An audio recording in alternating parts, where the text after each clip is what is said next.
The gravy spoon slips from my fingers, clattering against the ceramic floor of my parents' beach house kitchen. Warm brown liquid splatters across my apron like a Rorschach test of my family's indifference.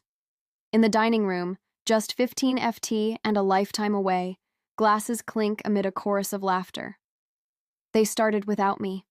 I stand frozen, listening to the cheerful den washing over the polished marble countertops. Mom promised we'd all sit down together once everything was ready. That was before Adrian's Tesla pulled into the driveway 2 hours ago. His designer luggage and winning smile instantly becoming the center of my parents' universe. To Adrian, my father's voice booms from the dining room for bringing this family together on Thanksgiving. The knife edge of those words slices through me.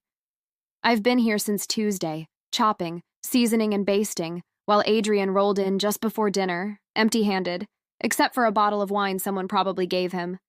I bend down to clean the spilled gravy, my knees cracking against the hard tile. From this angle, I can see them through the doorway.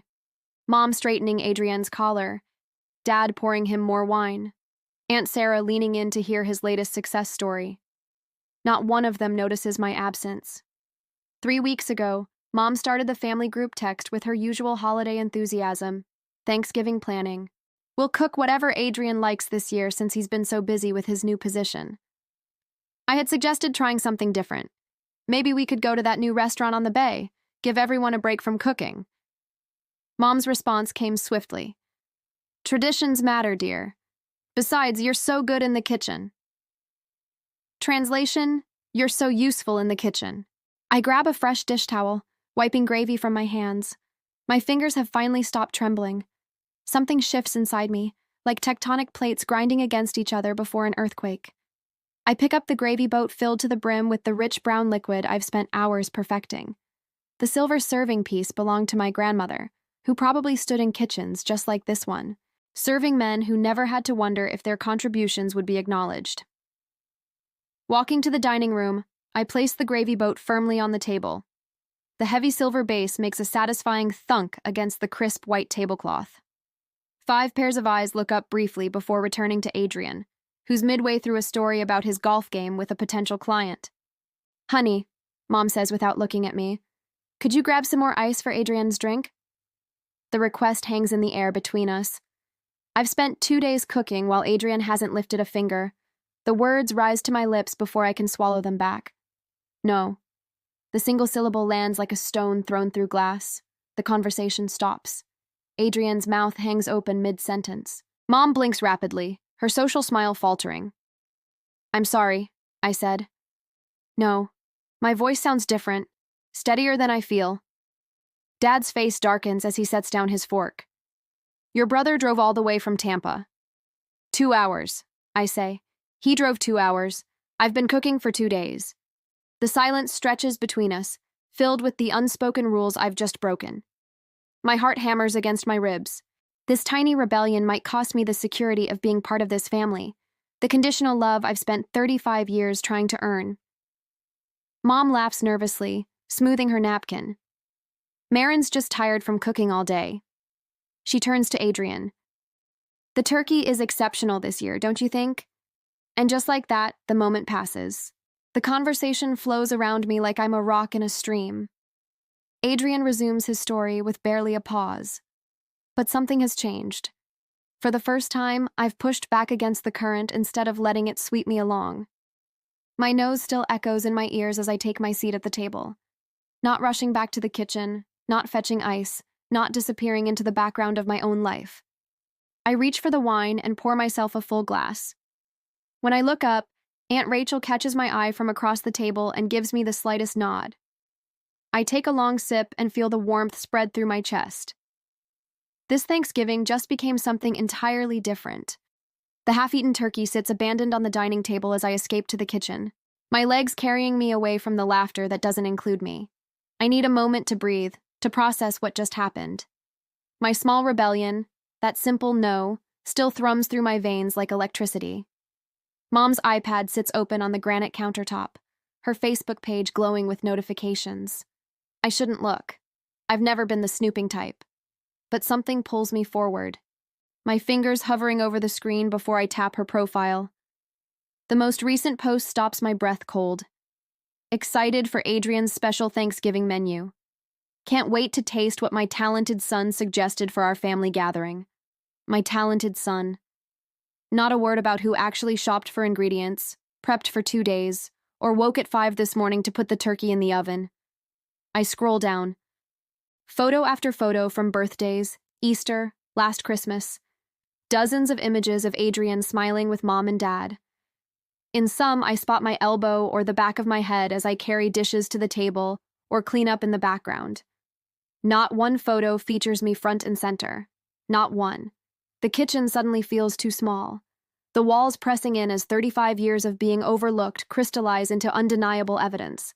I've always suspected I was less important, but seeing it documented so thoroughly makes my stomach clench. Marin, where's the pumpkin pie? Mom calls from the dining room. I close the iPad and grab the pies from the counter, sliding them onto serving plates with trembling hands. When I return to the dining room, everyone remains seated comfortably. Adrian at Dad's right hand, Mom beaming beside him, Aunt Sarah leaning in to catch every word. "Just set them on the sideboard, honey," Mom says without looking up. "You can serve from there." I place the pies down and stand awkwardly, knife in hand, as the conversation flows around me. "Adrian, tell them about your new place," Mom prompts, touching his arm. He leans back, stretching his designer shirt across his shoulders. "Just closed last week. Perfect little beach house in Siesta Key. We should all go down for a visit," Dad says, his voice warm with pride, like our Key West trip last spring. The knife nearly slips from my fingers. "What Key West trip?" A moment of awkward silence falls before Mom laughs lightly.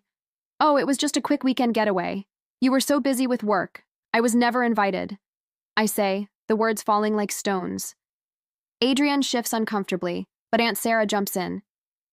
"Speaking of family gatherings, I wanted to tell you, Adrian, I've decided you should have Grandma's china cabinet. It would look perfect in your new dining room. The cabinet I've admired since childhood. The one I'd hoped would someday hold my own collection of depression glass." "Thanks, Aunt Sarah," Adrian says, not meeting my eyes. "That's really generous." "Well, we want to make sure these things stay in the family," she replies. "As if I'm not family. Adrian needs it more than you do anyway, Marin," Dad adds, especially with how much he's stretched himself with the new house. "Your mother and I helped with the down payment, but mortgage rates are brutal these days." The pieces click together with sickening clarity. The same parents who called me financially irresponsible when I bought my modest Orlando condo 3 years ago with no help from them had handed Adrian a down payment for a beach house. "More pie, anyone?" I ask, my voice hollow as I mechanically cut and serve, standing while they remain seated. The conversation shifts to Adrian's promotion, his golf game, his new boat. With each passing minute, the truth sinks deeper into my bones. My only value to this family is what I provide in service. The meals I cook, the dishes I wash, the holidays I organize while they enjoy themselves. If I stopped serving, would I cease to exist in their eyes completely? "Would anyone like coffee?" I ask, already moving toward the kitchen. "That would be lovely, dear," Mom says, finally glancing my way. "And could you bring more napkins?" Adrian spilled a little gravy. I nod, turning away before they can see the tears threatening to spill. As I pass Aunt Rachel, Mom's younger sister, who arrived late, she reaches under the table and squeezes my hand. Her eyes meet mine with quiet understanding. "I see you," she whispers low enough that only I can hear. That tiny moment of recognition nearly breaks me. As I stand in the kitchen waiting for the coffee to brew, I watch through the doorway as my family enjoys the meal I spent days preparing. The question rises unbidden in my mind. Should I maintain peace by accepting my role or risk everything by demanding the respect I deserved? What would you do when the family you love doesn't seem to value you in return? The coffee pot hisses, bringing me back to the present. I arrange the cups on a tray, straighten my shoulders, and prepare to serve my family once more. But something has changed. A seed of resistance has been planted, and I can feel it taking root. My phone chimes with the familiar group text alert. I hesitate before opening it, remembering how the Thanksgiving aftermath left a persistent knot in my stomach. 3 weeks of blessed silence shattered in an instant. Exciting news. Mom's text reads, Adrian is hosting Christmas at his new beach house. Everyone's so thrilled. I stare at the screen, waiting for the inevitable follow-up. It arrives exactly 30 seconds later. Marin, I've made a list of your dishes. The usual stuffing everyone loves, your cranberry relish, those little appetizers with the puff pastry, and maybe your chocolate pecan pie. Adrian mentioned how much he misses your cooking. Before I can respond, another message pops up. And honey, could you come early to help set up? Maybe around 9 now. Adrian has an important client breakfast that morning. Think he was never by. My thumbs hover over the keyboard. The audacity is breathtaking. Not would you mind making or if you have time, but a direct assignment of labor. As if my time, my career, my life holds no value compared to Adrian's important client breakfast. I toss my phone onto the couch and walk to the kitchen. The headache that's been threatening all day pulses behind my right eye. Marin, did you update the Henderson pitch? My boss's voice cuts through the office buzz Monday morning. He stands at my cubicle entrance, arms crossed. I'm working on it now, I say, minimizing the Christmas shopping website I'd been scrolling through. I'll have it to you by 3. No, it was due Friday. His disappointment weighs heavier than anger would. The client meeting is tomorrow morning. This isn't like you. It isn't like me. I've always been the reliable one, the one who stays late, the one who makes everyone else look good. At work, at home, everywhere. That night I barely sleep. My stomach turns with acid that burns up my throat. The clock reads 3:17 a.m. when I finally give up, padding to the bathroom for antacids. This is the 3rd night this week. As Christmas approaches, the insomnia worsens, my body rebelling against obligations my mind tries to accept. I pull a notebook from my nightstand drawer. Things I want, I write at the top. Then I stare at the empty page. What do I want? Has anyone ever asked me that question? Have I ever asked myself? The next morning, I arrive at work an hour early.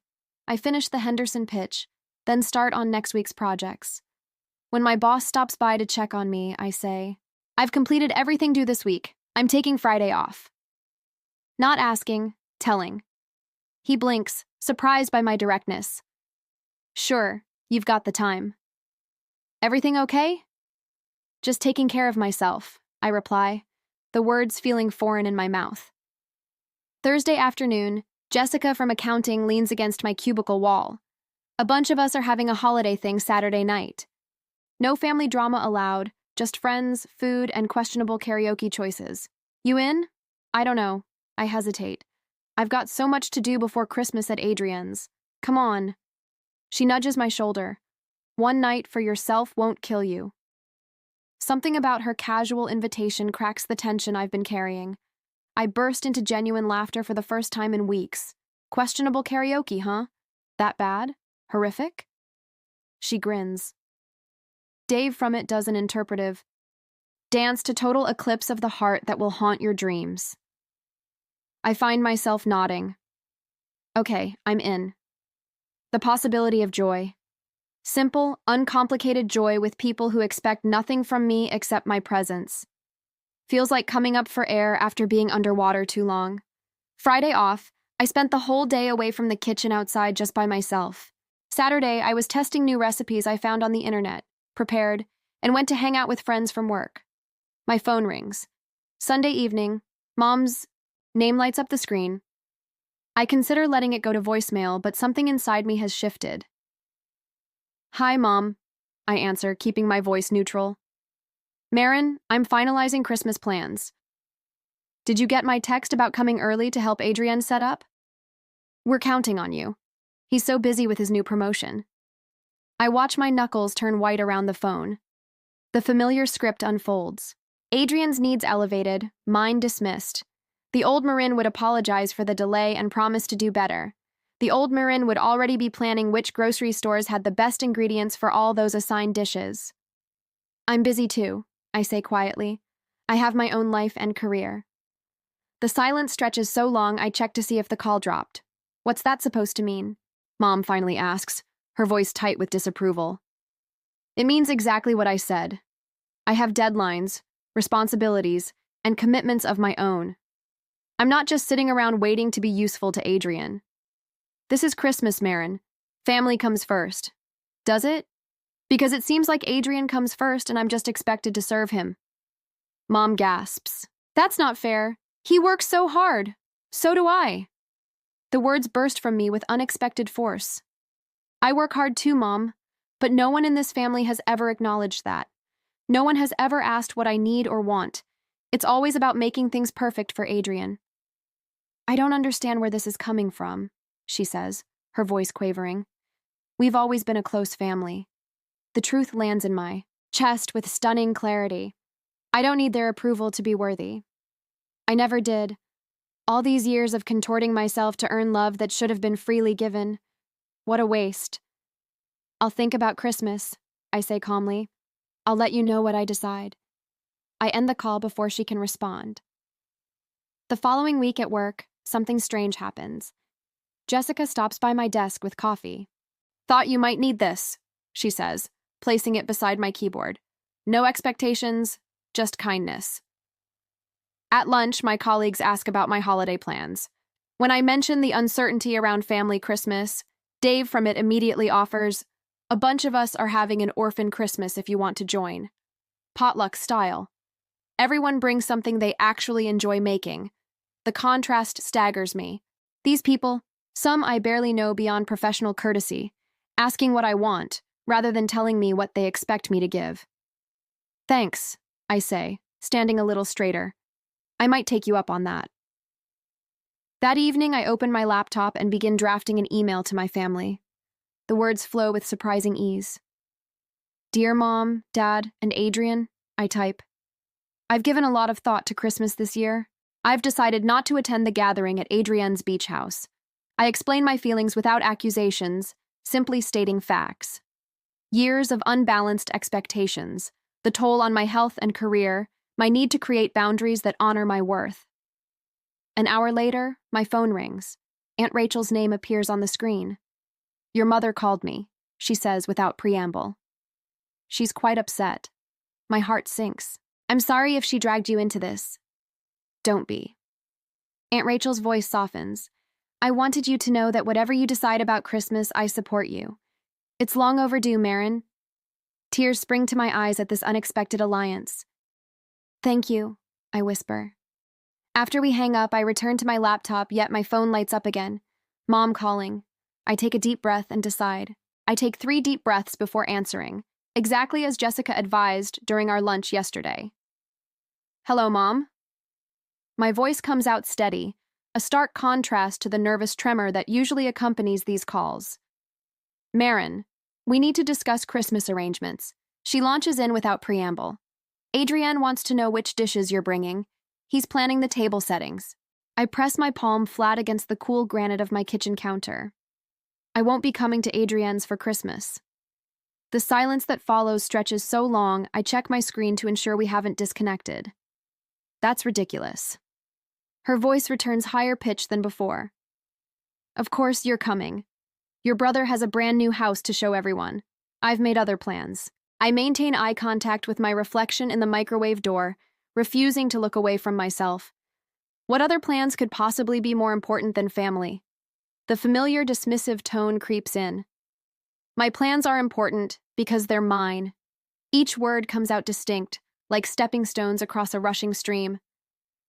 I've spent every holiday cooking, serving, and cleaning while everyone else enjoys themselves, including Thanksgiving last month when you all started eating without me. You're being overly sensitive. I cooked for 2 days straight. Dad toasted Adrian for bringing the family together while I was still in the kitchen. You promised we'd all sit down together. For the first time in our decades of conversations, Mother has no immediate retort. The silence carries weight. Well, she finally manages. I'm sorry if you felt unappreciated. I didn't feel unappreciated. I was unappreciated. The distinction matters. I'm making different choices this year. I'm making different choices this year. You'll break your father's heart. Her voice wavers with practiced fragility. He's been telling everyone how proud he is of his children. I almost laugh. When did Dad last tell me he was proud of me? He didn't even acknowledge my promotion last spring. That's not fair.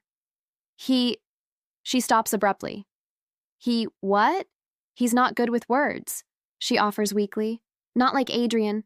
Adrian is good with words because you and Dad hang on every one of them. You've spent my entire life treating him like the star of the show while I work backstage. Her breathing changes. I suppose we've taken you for granted. The admission, however small, stuns me into momentary silence. My prepared arguments dissolve as unexpected tears prick my eyes. What would it take to fix things? She asks. When Mom asked what it would take to fix things, I hesitated. Should I give them another chance to change patterns built over decades? Or was it time to prioritize my own well-being, even if it meant spending holidays apart? I hang up without answering, promising to think about it. Jessica arrives at my condo an hour later with takeout and her laptop. Operation Freedom. Christmas is underway, she announces, setting containers of pad thai on my coffee table. You're ridiculous, I say. But the knot in my chest loosens for the first time in days. Look at these options. She flips open her laptop, displaying a booking site. Key West has vacancies at that boutique hotel we've been eyeing. Christmas on the beach instead of Christmas in servitude. I stare at the images of turquoise waters and swaying palms. My family would never understand. That's kind of the point. Jessica scrolls through room options. Your happiness isn't contingent on their understanding. My phone buzzes with Aunt Rachel's name. Speaking of family, I murmur, answering the call. I heard you're skipping Adrienne's Christmas extravaganza. Rachel's voice carries none of my mother's accusation. News travels fast. Your mother called in reinforcements. She wanted me to talk some sense into you. My stomach tightens and I told her I'm visiting you in Orlando instead. The smile in her voice is unmistakable. I've had enough of Adrienne's show-off mansion and your parents' fawning. If you'll have me, of course. Tears well up again, but different from before. Really? Really? We can start our own traditions. Ones where nobody spends the entire day in the kitchen while others take credit. After we hang up, I book the Key West reservation for the days after Rachel's visit. For the first time, the holidays stretch before me like an open road rather than a predetermined path. My phone rings again that evening. Dad's name flashes on the screen. He hasn't called me directly in at least 3 years.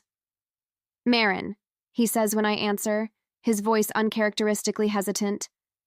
Your mother mentioned you might not be joining us for Christmas. Before I can respond, a text from Adrian lights up my screen. Are you really not coming to my new place for Christmas? I've made other plans, I tell Dad, watching another text bubble appear from Adrian. I see. The uncertainty in his voice is new territory for both of us. Perhaps we could discuss this further. Your mother was hoping you might meet her for coffee next week. I consider the request, turning it over like a strange artifact from another time. I'll think about it. After we hang up, I read Adrian's second text. Mom's really upset. Can't you just come for one day? Standing in my quiet kitchen, I realize I'm smiling. Not from cruelty or vengeance, but from the strange weightlessness of finally being seen. They've noticed my absence. It's a start. Next week, Wednesday, the holiday music floating through Sunflower Cafe feels like an ironic soundtrack to the tension unfolding at our corner table. Mother sits across from me, her hands clasped around a mug of peppermint mocha she hasn't touched. Between us lies the worn leather photo album. She brought a tactical prop in her arsenal of manipulation. Your brother needs you, Marin, she says, flipping to a page with Adrienne's kindergarten graduation photo. This isn't just about Christmas dinner, it's about family obligations. I watch her manicured finger trace the outline of Adrienne's 5-year-old face while completely skipping over my photo beside him. Even in reminiscing, I remain invisible. Adrian has important clients coming. He wants to impress them with a traditional family Christmas. Her voice drops to a confidential whisper. He specifically asked for your cranberry relish recipe. Not for me. For my recipe. You know your father and I won't be around forever.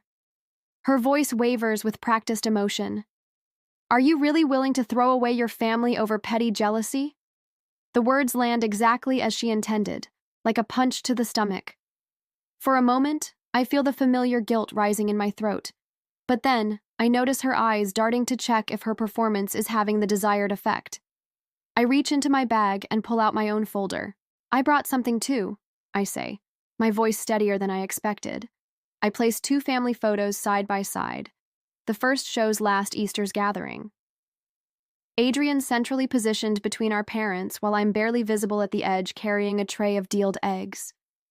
The second from Thanksgiving shows a similar composition. Adrian raising a glass in toast while I stand in the background refilling water glasses. 6 holidays in a row where I cooked every dish. I continue sliding forward a handwritten list. 32 family gatherings where I arrived hours early to set up and stayed hours after to clean. 4 birthdays of mine that were rescheduled because they conflicted with Adrian's plans. Mother's face tightens. We appreciate everything you do. You appreciate everything I provide. I correct her. There's a difference.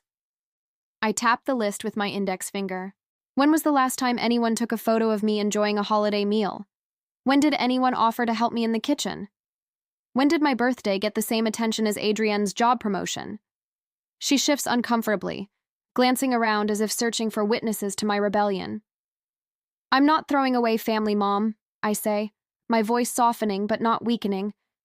I'm refusing to be the servant. Her mouth opens, then closes. For perhaps the first time in my adult life, my mother has no ready response. The holiday decorations surrounding us, twinkling lights and paper snowflakes, cast strange shadows across her face. Outside the cafe window, shoppers hurry past with bags of presents, their faces alight with anticipation rather than obligation. I pull out my phone and slide it across the table, displaying the confirmation email. I'm spending Christmas in Key West, I say with friends who see me as more than what I can provide for them. Mother stares at the screen, her face draining of color as reality sinks in. Her fingers clutch her untouched coffee mug so tightly her knuckles whiten. You've already booked it. The question comes out hollow, disbelieving. Jessica and I leave Christmas Eve morning, but what about Adrienne's dinner? The genuine confusion in her voice speaks volumes. She truly cannot imagine a world where my brother's needs don't automatically supersede mine. Adrienne has 2 hands that work perfectly well, I reply. She looks at me as if I've suggested he perform brain surgery. He doesn't know how to cook a turkey. YouTube exists, I say simply. I learned most of my recipes there when no one taught me. The barista calls out another customer's order. Holiday music continues playing. Life goes on around us while my mother processes that her reliable kitchen servant has resigned without notice. When our bill arrives, I take it before she can reach for her purse. This one's on me, I say, placing my credit card on the small tray, no strings attached. It's a small gesture, but the symbolism isn't lost on either of us. For decades, every gift, every favor from my parents came with invisible strings, expectations of service, compliance, and gratitude for their conditional love. Mother gathers, her photo album, her movement stiff and uncertain. As we stand to leave, I touch her arm gently. When you're ready to have a daughter instead of a servant, I'll be here. I say, I've always been here. You just need to see me. She doesn't respond, just nods once before walking out into the December afternoon. I watch through the window as she sits in her car for several minutes, not starting the engine, just staring straight ahead. That evening, Jessica helps me pack for our trip while sharing office gossip to lighten the mood. My phone buzzes with texts from Aunt Rachel, who reports that family channels are buzzing with news of my Christmas betrayal. Apparently, Adrienne asked if the turkey comes with instructions written on it. She writes with a laughing emoji. Your mother told him to order catering, but your father insists on a home-cooked meal. I feel a strange lightness knowing my absence has created such a disruption, not from spite, but from the realization that my contributions were substantial enough to leave a gap when withdrawn. The family group chat has been noticeably silent. No guilt trips, no angry messages, just the digital equivalent of stunned silence.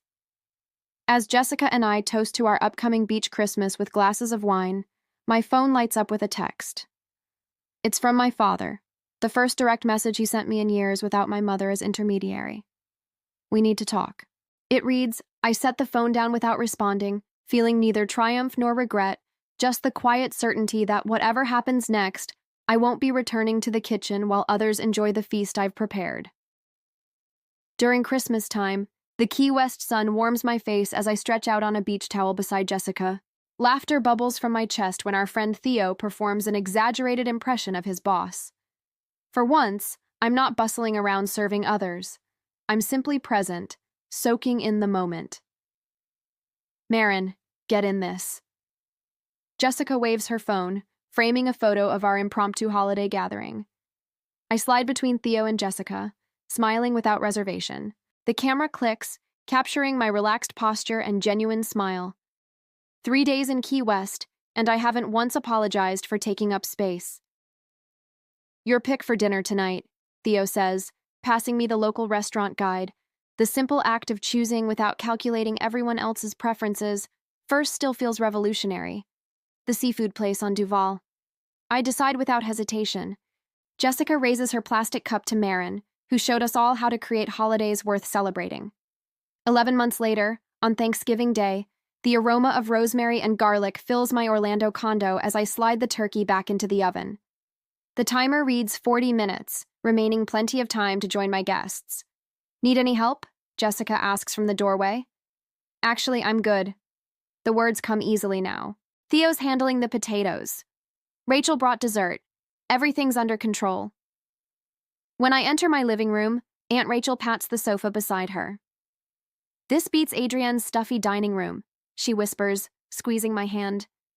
My Thanksgiving table looks nothing like my mother's perfectly coordinated settings. Mismatched plates surround a centerpiece of driftwood and shells from Key West. Theo stands at the counter, sleeves rolled up, mashing potatoes while deep in conversation with Rachel's daughter, Emily. Wine. I offer Rachel, pouring myself a glass without waiting for permission. Your father called me yesterday, Rachel says quietly, asked if you were hosting Thanksgiving. The mention of my father doesn't trigger the familiar knot in my stomach. How are they doing? Managing. Your mother overcooks everything. Rachel smiles. Adrienne burned the stuffing last year. We laugh, and the sound holds no bitterness. When we gather around my table, I take my seat, not rushing to serve or check if anyone needs anything before I begin. We pass dishes family style, each person contributing something to the meal. I taste everything, savoring flavors instead of worrying about others' reactions. Rachel raises her glass to traditions that nourish rather than drain us. To chosen family, Jessica adds, 2 weeks later, my phone lights up with my father's number. I answer with steady hands. Marin. His voice sounds older. Your mother and I were wondering if we could visit for Christmas. I stand before the wall where I've hung the photo from our Thanksgiving dinner. 5 smiling faces, mine centered and glowing. I'd like that. I say, but things would be different. We'd cook together, not just me. And I've planned a friends gathering on Christmas Eve that wouldn't change. The silence stretches between us. Then I think we can manage that. As I consider my father's request, I wonder if some relationships can be rebuilt on new terms, or if some patterns are too deeply ingrained to change. What would you do? Try to redefine the relationship or maintain the healthy distance you've created. I hang up the photo, adjusting it until it sits perfectly level. Whatever happens with my parents, I've found my footing. This is my life now chosen, not assigned.